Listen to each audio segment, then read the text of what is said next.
왜 2030이 탄핵 반대 대열에 서 있냐. 일단 답부터 얘기하면은 반중, 그러니까 중국에 대한 경계심, 경각심. 우리가 역사를, 현대사를 다시 보면은 한국전쟁이라는 게 결국에는 한국에서 미군과 연합한 한국군과 그 외 그 유엔군과 중국군하고 싸운 거잖아요. 중국 플러스 북한군하고 싸운 거잖아요. 이런 사실로서의 역사를 놓고 볼 때, 아니 우리가 중국을 그렇게 막 옛날에는 이제 막 마치 불쌍한 나라, 후진국, 바로 옆에 있는 후진국, 정겨운 후진국 이런 식으로 바라봤지만 2000년대 이후에 성장한 세대들한테 중국은 그런 나라가 아니고 굉장히 실질적인 위협을 주는 나라이기 때문에 민주당이 아주 바닥에 촘촘하게 깔고 있는 그런 친중적인 정서와 반미적인 정서가 젊은 층들한테는 굉장히 큰 부담으로 다가오고,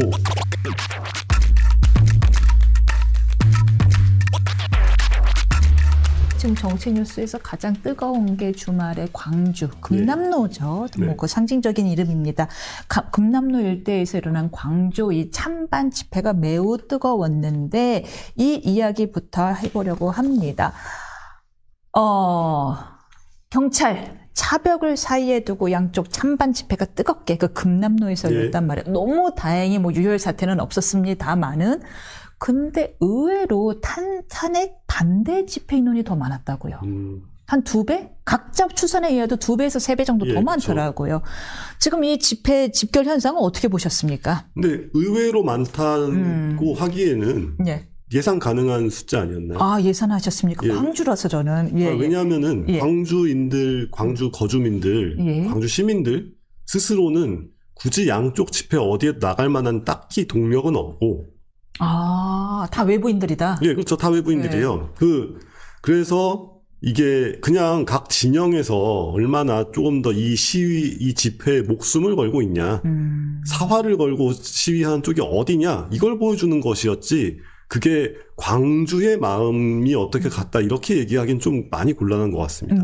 그러니까 이게 지금 그 참여자들의 내역이나 이제 주도한 그쪽 살펴보면은 광주랑 특별히 상관이 없어요. 특히 그렇군요. 이제 그 탄핵 반대 쪽에서는 더 상관이 없고, 탄핵 찬성이라고 해도 민주당이지만 이 호남 표심이라는 게 언제나 민주당의 그 중심이 되지는 못하잖아요. 민주당의 가장 큰 득표 원동력이지만 그 호남 자체의 정치가 민주당을 끌고 가는 입장은 또 아니죠. 그러다 보니까 광주인들로서는 관망할 수밖에 없지 않았겠습니까? 관망할 수 없었다. 그렇다면 관망할 수밖에 없었다. 그렇다면 결국에는 누가 더 절박하냐의 게임이었는데 보수층이 더 절박했다라는 말씀이십니다. 보수층이 왜 이렇게 절박하게 결집했을까요? 그거는 사실 저의 이제 개인적 예상 내진 예측으로는 탄핵은 불가피하거든요.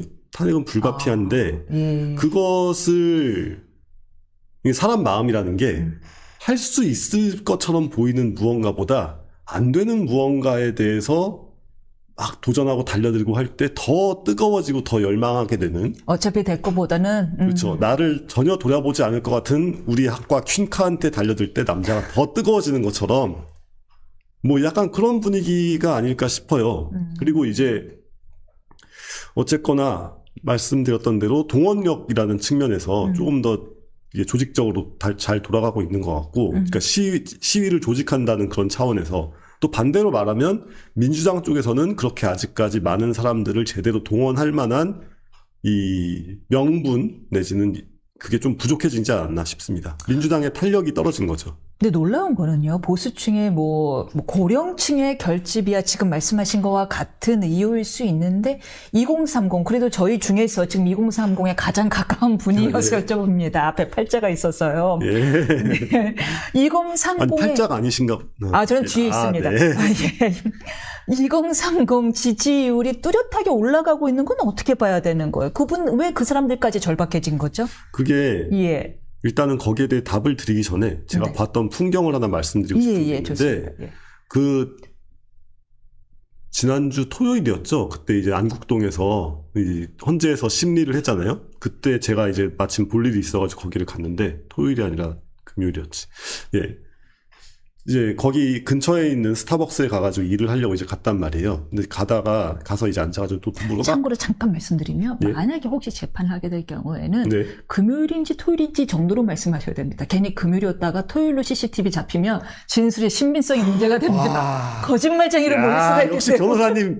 아, 금 아니면 토쯤에 예. 이렇게 말씀하세요. 네. 예. 아, 꿀팁 감사합니다. 예. 아무튼 예. 그 마지막으로 이제 가장 최근에 심리를 할 때 그때 이제 또 헌재 앞에서도 시위가 많았잖아요. 제가 그걸 모르고 갔다가 앉아 있었다가 거기 스타벅스에 앉아가지고 이제 분위기를 보는데 젊은 층들 말씀하신 것처럼 젊은 남자 셋에 여자 둘이었나 남자 둘에 여자 셋이었나 아무튼 그런 그런 하나의 무리가 머리에다 빨간 모자를 쓰고 이렇게 들어와 있더라고요. 빨간 모자. 그러니까 이게 빨간 모자가 이제 트럼프의 그 빨간 모자를 쓰고 있는 거죠. 예. 그러니까 이분들은 머릿속에서 자신들이 이제 얼마 전 대선에 승리한 네. 트럼프 쪽과 이렇게 일치하는. 예, 그렇죠. 감정이입이 딱 돼 있는 거예요. 뭐 그런 식으로 왜 2030이 탄핵 반대 대열에 서 있냐라고 네. 한다면 적어도 거기에 열심히 나오는 분들은 네. 그들이 이제 민주당에 반대할 만한 내지는 이제 탄핵 반대라는 게 가지고 있는 여러 가지 층위 중에 무언가에 감정이입이 돼가지고 훅 들어갈 만한 요소들이 분명히 있긴 있다. 네. 이렇게 얘기할 수 있을 것 같아요. 그 층위가 뭘까요? 이게 약간 얘기가 까다로워지는데 일단 답부터 얘기하면은 그러니까 중국에 대한 경계심, 경각심 이게 어떤 그런 큰 세계관의 차이를 낳는 이 구분점으로 작동하고 있다고 생각합니다. 중국에 대한 호감도. 예, 중국에 대한 호감도. 이게 마치 뭐 같냐면 우리 386 세대라고 부르는 386 세대랑 그 뒤에 나이가 좀 어리고 386보다 좀 어리고 대중문화가 조금 더 활발한 시대를 살았지만 오히려 그래가지고 막 서태지와 아이들 발해를 꿈꾸며 막 이런 거 들으면서 자랐던 서태지 세대가 있잖아요. 이 두 세대가 뭘 해도 계속 민주당을 찍는 경향이 있는데 이게 이들의 정신세계를 어떻게 찾다 보면은 결국에는 반미로 귀결되는 그런 게 있단 말이에요.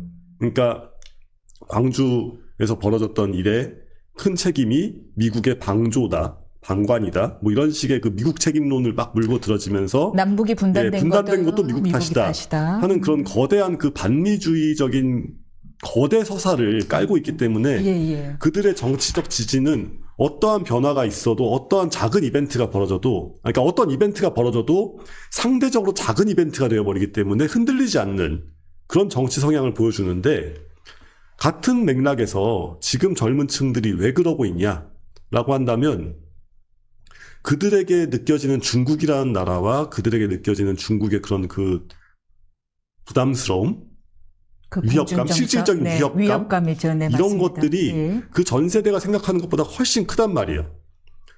그러니까 거기서 이제 중국도 우리가 현대사를 다시 보면은 그냥 있는 사실 그대로 보면은 한국전쟁이라는 게 결국에는 한국에서 미군과 연합한 한국군과 그 외 유엔군과 중국군하고 싸운 거잖아요. 중국 플러스 북한군하고 싸운 거잖아요.